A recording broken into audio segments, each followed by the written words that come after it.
welcome to Sphere of Success, where we look at challenge and adversity in business and how we can look at that as a positive step forward, where we can look at self-development analysis, where we can think about how our business is being optimized, because sometimes the challenges we face can be the best opportunities for growth and making sure that when we look back, we think, actually, you know what, that could be really useful. So there's inevitability of these issues that can actually lead to greater progress. And with this in mind, things happen, and they're certainly never necessarily something that we feel that we control. And one of those is bereavement and loss and life-changing events.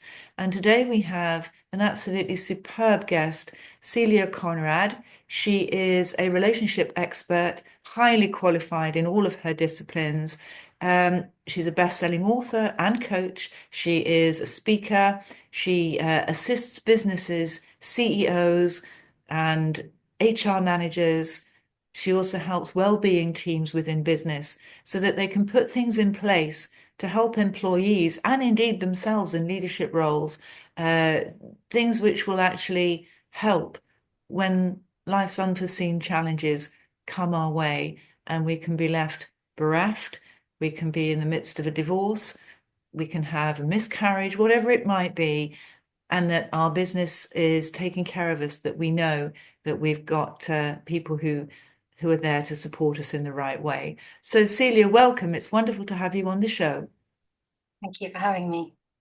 One of the things I'd like to go into is the fact that often these life-changing events happen within a blink of an eye.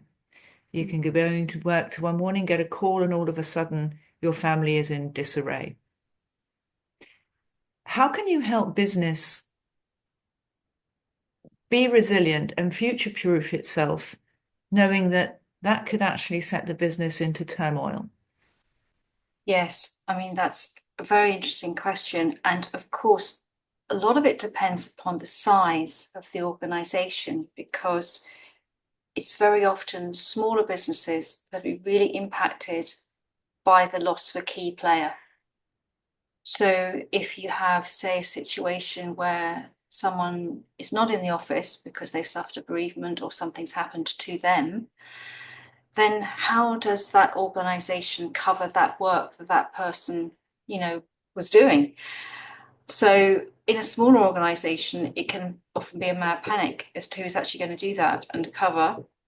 In a large organization, it might be easier in the sense if there are other people who could step in, but it's still going to put a lot of strain on co-workers. And so it's like, well, in terms of contingency plans, this is an interesting scenario because it's not one in the sense that you have an insurance policy for in the sense of, if someone's not there. So for example, I don't know if you have a team, you have a football team, you've got people on the side that you can always bring in. So you've got that backup, don't you? You have the players, then you've got other people. So if you are a major player in, say, a law firm, then what would generally happen is that work's going to get allocated to other members of staff. And then, of course, at some point, if there's too much, they might have to think about recruiting somebody else. So there's, stress on co-workers. There is obviously managing clients on that basis. And then, of course, there's also how you deal with the person who's had those issues and then how you're going to think about it short term, medium term, and long term. Because some of these issues are not really short term, they could have major ripple effects, moving forward. So there's a lot of, again, variables and a lot of factors to take into consideration when you're actually considering that. But it is still something that needs to be in the forefront of of an employer's mind as opposed to in the background, because it's like, oh, that will never happen. Well, you don't know that. Mm. And you have to think about what would be my contingency plan if this person wasn't there. I mean, I had it when I worked for a smaller law firm where, I mean, the work was reallocated, but the workload then became, and I mean, it was impossible to do it all. So that's one of the big things that has to be thought about, and as to whether there is the capability and the structure to deal with that. Because Mm. if you think about a very small business where there's just a couple of people, if someone wasn't there and they really are a key part or a partnership or whatever, it's going to make it, I mean, the impact's going to be huge. As I say, in a massive organization with thousands of staff, it's not going to be so detrimental when you could bring in a locum, in a law firm to do work, but you still have to think about it and you still have to budget for it. And with regards to that, let's say, for instance, this person is the key person, and you're thinking, right, we're really suffering here as a business because they're not in. How can you then take the approach of compassion, but also the fact that you have a commercial business to run? How can you bridge that gap and make sure that you've got an effective outcome? Well, I mean, when there's something like that happens, it obviously is going to be a very difficult decision for an employer. They will obviously want to, if there's someone's had a loss and they're going to wait again, it's going to depend how long is that person going to be away for. Because if this is a key player, is there any other work? Can that work be reallocated among other people in a short term? Is that workable? If it's going to be longer, is it going to be sustainable? And down the line, is it really going to be effective at all? Because it's going to have a huge impact on the business. Now, obviously, there is a duty of care to employees. So an employer has to be very considerate of someone who has this and has to actually do what they can to accommodate them. But they also then have to think about other ways of dealing with it when that person's not there. And then, of course, down the line, it depends what happens. Because when that specific event happens, you don't know at that point how long that person might be away for and how much it's going to impact. Because generally with these losses and things like absence from, it's amazing how someone who is such a key player, no one really realizes how much they do until they're not there. And then when they realize, wow, actually they were doing this, we now need to think about maybe recruiting other people, say getting other people in to do it, and shifting things around. Now, of course, then you're having to manage that employer's or employees, should I say, employees' absence, but also the co-workers and your care to them to make sure that, because otherwise you've had the loss of that person, and then you've got the obviously the anxiety within, say, a team for losing that person, and then the extra work and how it's going to impact them, and it's a fine balance. And what happens when that person is somebody who is at the upper end of the business, the leader of the business, or in senior management? Well, Because that, we've got yeah, that in the employees sort of thing, and we're thinking yes. about the general workforce. But let's say, for instance, somebody's on the executive committee. Mm. What happens then? Well, again, I mean that if someone who's making strategic decisions, this is why this needs to be some forward thinking, because if you have an organization and you have that scientist set up and you know there are key players, if one of them wasn't there, how would you manage without them? What would you do? What contingency plans would you put in place? How would you deploy the decision making on things they were doing to somebody else? One thing which is a slight deviation from your question, but was actually quite interesting, is that have a CEO, ironically, who has been through one of these very life challenging situations, changed a significant number of policies within the organization after experiencing a loss himself and realizing what his employees were actually going through and what he could do to help in terms of putting things into place so that there were people who could support and how they would cover for other people if they did have to have time off work. And I think it's, as you say, we talk about obviously the employees always at the grassroots level almost, but it's up the hierarchy that's, even if you're at the top, you could be impacted, and you will then realize actually how people who are working with you or for you are also impacted and then make changes. And it's amazing actually, if I've spoken to people who have had a loss or something has happened to them, much more open to, yes, actually, this is something we need to put into place. And I was thinking about this because this happened to me or my family or whatever. And it's amazing actually then because it's that cultural change, because I think this is also very important. If the actual, we talk about cultures of workplaces, but actually the culture of the people who are in charge, how they feel about certain issues will obviously have that ripple effect in the organization in terms of how open they are to actually dealing with certain issues such as loss and life-changing events, and what they're prepared to pay to obviously, put into it. And with regards to the policy that one has for bereavement in the time off that's needed Mm, within the company's policy, we're all different. And bereavement isn't necessarily, oh, that person has passed away and that's it. What would you say to an employer who has a member of their team, employee, that's lost a member of the family, but the time that they've got to take off within the company's policy mm. is not going to be fit for purpose? No, that's the thing because the actual it's no statutory sort of time off, and it sort of can be it's quite varies from say maybe a few days to maybe a couple of weeks that the employer who discretionary compassionate sort of leave that they might give to somebody.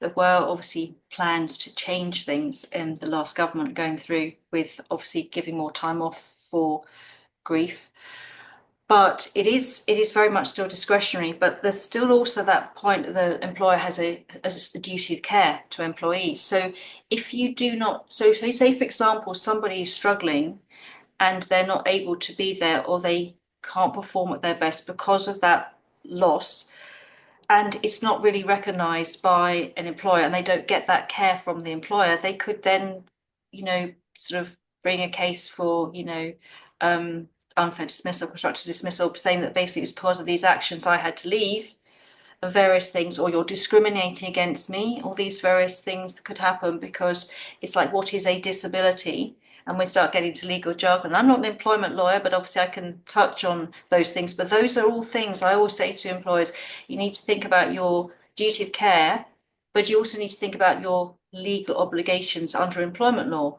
and that you do have a duty to obviously, you know, your employees. So those are things that they need to factor in. It's like, being more flexible about time off, and also thinking about maybe we could do a job share or reduced hours, or perhaps somebody could work from home for a few days because, making phone calls, doing things that you have to do, you can't do them in an office, especially if you're an open plan office. So it's accommodations, it's looking at that particular employee, and also if you value that employee as well and they're a good member of staff, and thinking about, well, what could we do to accommodate? And also getting co-workers on board as well, because it's like you don't want them to think, oh, this person's being favored. You have to think about how you're, I mean, there's a lot of, there's a lot of moving parts with this, but it's just being very practical, but also being sensitive. And that's really important. Yes. And how does that disparity of assistance, because as you say, things like this, they're not all the same. There's different variables. How can you make sure that within a leadership role, the team knows that no, favoritism isn't being given to a certain individual. It's actually our policy to take each on a case by case basis. Yes, I mean, I think you would have a general framework for a policy. So you'd have general principles that, if this happens, this is kind of like their protocols that they would have, someone would know that they would need to follow. But then you have that discretionary basis in terms of, say, you have someone who needs to have time off, or you have to look at that individual because otherwise it's too rigid. There has to be, it's fine having rules and regulations, but it's one of those things where it has to be a little bit fluid because of the nature of what we're dealing with. And with regards to the impact on a business, absenteeism, in the worst scenario, leaving a job, what kind of impact is that going to have on the business? Well, it's huge because the reality is, if you actually think about it, if you first of all, if you have someone who is obviously not performing very well, or there are issues, then yes, you would have work performance and productivity. So that's going to be, and then presenteeism when someone's obviously there, but they're not really there because they're thinking about other things. So that's obviously going to start to have an impact. But then if you do have people who say, good employees who don't feel supported who leave, that's going to start having a massive impact. Then you've got deployment of work, putting more pressure on other people, thinking about recruiting, retraining, costs. Costs go up, productivity goes down. And also, if you're seen as an employer who doesn't care, that doesn't give you a very good reputation. And then people will not want to start to work for that employer. So you have to think about the balance between, yes, we're running a commercial enterprise, but also employees are our business because without them, we can't run that business. You need to invest in your employees, happy employees who feel supported and cared for are more likely to stay. And more people want to work. You'll actually attract quality, you'll attract the talent for people who want to work for you, as opposed to people who actually, will leave and then go elsewhere. And so, thinking about a robust policy, how can you instill into an organization something which is effective on a non kind of you can't really prescribe X and Y. How do you help this in an organic way to actually give people the guidelines and the principles to be able to flex that when needed? Yes, so again, it's all about raising awareness and training. So if you have a well-being policy, which most large organizations would have, and then you have a little part of that, a niche of that is about loss, about what happens in terms of loss. You want to be able to, you need to be able to signpost people to that. So one of the things really in terms of, because well-being now is such a big thing, particularly after lockdown, and mental health, because whereas before an employer might not have to have considered it so much, now you do have to. So when you're actually even onboarding employees, you should be talking about these are all the things, and pointing people to things if you have these issues, and these are the people that you can go to, so they are aware of that.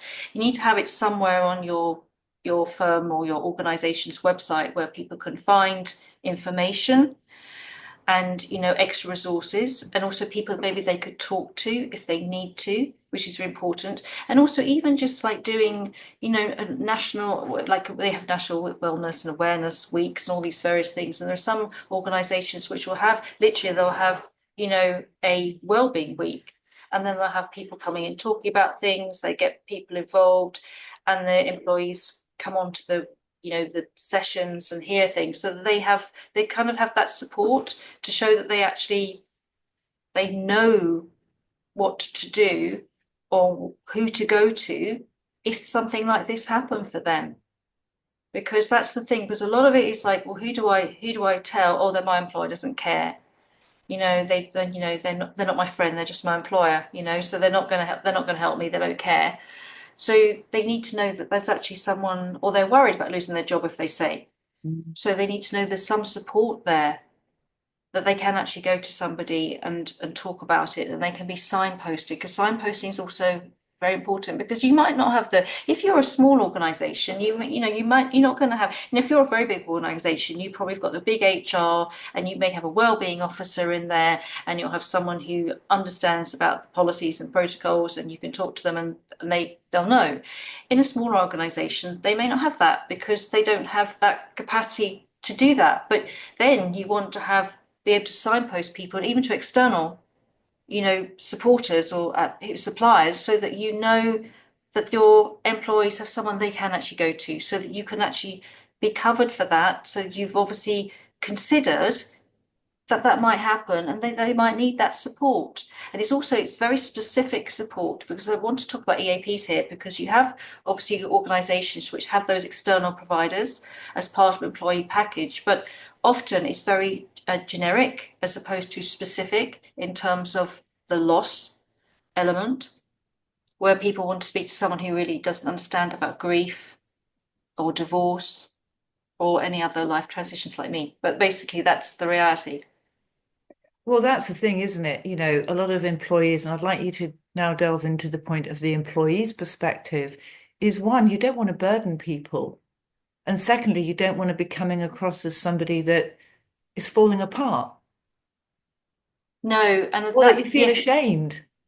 yes, exactly, because you can have a situation where you want everybody who is in charge of a team or a manager to be aware of these things, but it is a huge responsibility to expect that manager to become the counselor, because they have their day-to-day job, they're managing a team, they can't do everything. It's very unfair on them to do that. So, but if they have that awareness, they also can signpost to people as well. So maybe that might be within the organisation, but also that particular employee, as you say, may not wish to discuss it with someone in that organisation. They don't want anyone there to know about what's going on or what they might be feeling, and they don't feel comfortable about that. So that's where they having external providers, say such as myself, where they can be referred to someone who actually can help them, so that they don't have that within the organization, and no one knows about it. So it's not like anybody or their colleagues know what's happening, which is better for them. And Well, as I that's say, very many interesting then. So they wouldn't be referred to you necessarily. Yours is a number or however they contact you to be in touch, which is completely confidential. Let's say, for instance, your boss or the leadership team yes, know that you'd been in touch with you. It's just as an yes, employee's decision, actually, I'm exactly, going to contact Celia yes. and that's it. Yeah. Yeah, so they then wouldn't have any of their, any information. It wouldn't be divulged to anyone within that organization. So it's like an employee benefit that they can use. But again, it keeps it confidential, and a lot of employees feel better about that, as opposed to having to talk to someone, because yes, you talk to your manager about work, but you don't want to talk to them necessarily about how you're feeling about what's happened, about something that's happened to you. It's It's very, deeply very personal different. and it can be very uncomfortable. Exactly. Then yes, in terms of the working relationship, Mm. exactly. Because afterwards, you still have to work with that person. Well, And precisely. then they know, and then you never know if somebody else is going to find out. You'd like to think it was Exactly. confidential, but you just never know who says what to whom, do you? No, exactly. And it's even, because let's face it, if someone's had, I think when I was working at the bank and I was the team lead, my manager said to me, "Oh, well, somebody who you don't know, Celia, because he was here before you arrived, but he'd lost his wife. And sudden death, literally had come downstairs one morning and she had died, of a brain aneurysm. And so he obviously hadn't been into the office for quite a few months. And then they were moving him around in terms of teams. They thought, "Well, I'll put him into my team." And so people coming up to him on that first day asked, and you could see he was quite emotional. And then, interestingly enough, he asked to talk to me outside of that office environment, which is really interesting. And that's part of the reason, in some ways, and I'm thinking about now why I do what I do. And I'd had a few instances of this with another one of my colleagues who'd had a terrible miscarriage before and was terrified of anybody knowing that she was pregnant, because of the fact that she had this miscarriage again. So having to conceal that from my other members of the team are wondering why is she maybe getting preferential treatment and what is Celia doing here managing workloads, is an example of I've kind of seen it in action as someone who's managed staff like that. So it's workable. You can do it. But I think, but it's really interesting. They do want that confidentiality. And there are some people, you know, you might have a manager you feel you can talk to, but you might have one you feel you can't talk to. So if you're told to speak to your manager, it may not happen. And the And other that's the thing is as thing. well, you don't know, but domestic abuse or something like that, where you're going to have to leave the home environment for your own safety. That's not necessarily something that you want to discuss at work. No, and the thing is, that's a really interesting point because there's a lot more now emphasis on employers in terms of the having employees who are, you know, suffering domestic abuse and awareness about that and how you deal with that. It's obviously one of the areas I work with obviously people who have been through abuse as well. And, you know, often in the workplace, there's several things. Sometimes they might not be able to come to work. It depends on the scenario. They could be prevented by coming to work by an abuser, or going to work is their only escape from the abuser. Mm. And then the workplace is also where someone and they, you know, so stalking or so many different things, so many scenarios with that as well. So that is a very big area in terms of, you know, private, personal, confidential, very sensitive, and awareness of what, you know, what might happen. I think that, when you're dealing with these very sensitive and difficult issues, that to have that outsider, to have that opportunity to take it out of, but in a professional setting, out of the company in that sense, and have that confidentiality. And for all concerned, is when you tell somebody something, they know it then, and they're left Yes, with that burden exactly. of receiving that information. It's like, well, what do I do with this now? Mm. And I've been put in that situation where you think, well, what can I do now? What would be incumbent upon me now that I know this information? Well, what happens if it were to escalate? And I didn't say anything because that person held me to a confidence. Yes, yes, it makes it very difficult. Whereas it's Absolutely. very different in the in what you're working with someone outside of that context. Obviously, I mean, I'm also doing therapy now, and it's like you have that therapeutic alliance with clients. So you're building that. You've got to build rapport. You're building trust. You're thinking about goals and tasks and how they can help themselves, but how you can guide them and facilitate changes that they want to make. And really, you're working with them so they can try and get through that process, you know.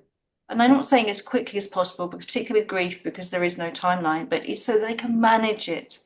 Because I always say, you know, we don't move on, we move forward, but it's how you move forward. And if you can, you know, if you feel you're supported as an employee and you get that support, you'll be a much better employee for it. Well, I looking at circumstances as many years ago, I had a relationship with a gentleman who worked for a company where he had to fill up his works vehicle with quite high ticket items, and he was accosted in the car park and held up by gunpoint to so that they could rob the materials.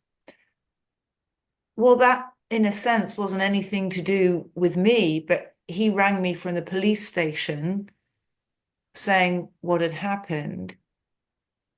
And I immediately, without even asking, I just said, I've got to go and I've got to go now. And I always remember thinking, I need to talk to somebody because this was such a massive shock. But that wasn't available back then. This was many years ago. Um, and that kept with, I didn't want him to go to work.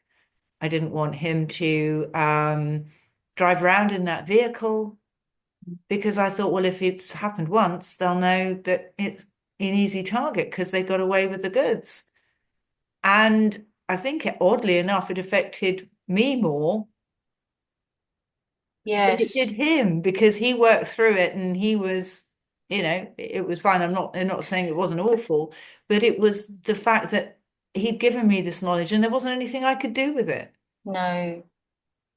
And I think So, that's a really interesting one, Deborah, because it's also like when things like that happen to us, it's like, why did that trigger us so much? What else was going on in our life, or what has happened to us before that maybe makes us even more sensitive to that happening? So it's a really interesting scenario, but I think feeling helpless and not being able to do something is actually not a great place to be. mm, yes, And I've I think people, also worked in a banking situation where every now and again, I think it's got a lot better. And again, this is a number of years ago, that there would be people who would hold people up at gunpoint in the banks. Now, I've never been in that situation again, but you hear of people who have, and that impacts everybody on so many different levels. The customers and the people who work there and also their immediate families, etc. And so somebody like yourself, I know that this is, life-changing events. I don't think these things need to be underestimated because a lot of people say, oh, pull yourself together. People could have lost their lives. And that does absolutely. impact different people with Well, it's different this trauma. It's trauma, isn't it? It's personalities, different. Yeah. PTSD. I mean, it's trauma. It's like witnessing things. It's traumatic. And then depending on what's happened to you previously, it could trigger even other things. And then you have very adverse reactions to Or other you go past scenarios. a significant car accident on the motorway, and that can be incredibly shocking Mm, if it's something which, you hadn't thought that you would see or experience no, in that way. So, no. if somebody like yourself who is there, who can take things, because again, if you go to work and you think they're going to think I'm nuts if I start talking about this, Mm. because it's just like, well, people are not going to see it in the way that I saw it. But So, it's subjective and yeah. it's how it impacts you. And that's anything, any loss is like that. And that's the thing. It's the feelings that you have are the feelings that you have. And you have to be able to work through those feelings and process them. And it's if you don't, it's actually it's unhealthy. And that's the thing. It's like, stuffing down emotions, not dealing with things actually will come back on people down the line. They think it doesn't, but it does. And suddenly the other things happen, and then you get more reactions to things. And then, as you say, you're not dealing with it. It's like layering on. Mm. But it's amazing the things that you actually, as you say, if you witness something or you see something, it will impact you. And the other thing is a loss of a pet. Oh, yes, absolutely. And I had a boss once and it was devastating. And he went, well, it's just a dog. And I'm sure a lot of people would resonate with that in the fact that our animals, They become members of the family. absolutely. So to lose a pet can be totally devastating. Yes, and I had a case of that of a lady, fun enough, who the dog that she had been bought by her late husband. So this it was even more, so when her, it was like reminding her of him and still going on walks with the dog. And it was, so that was like still a sort of part of him. And so when the dog died, she was devastated. And as you say, people say it was just a dog, but it's like, obviously been with her for, 14 years or whatever. And then it's just that extra pull from that loss from her husband. So it was very impactful and it's just very miserable in the office and people wonder what's the matter with you.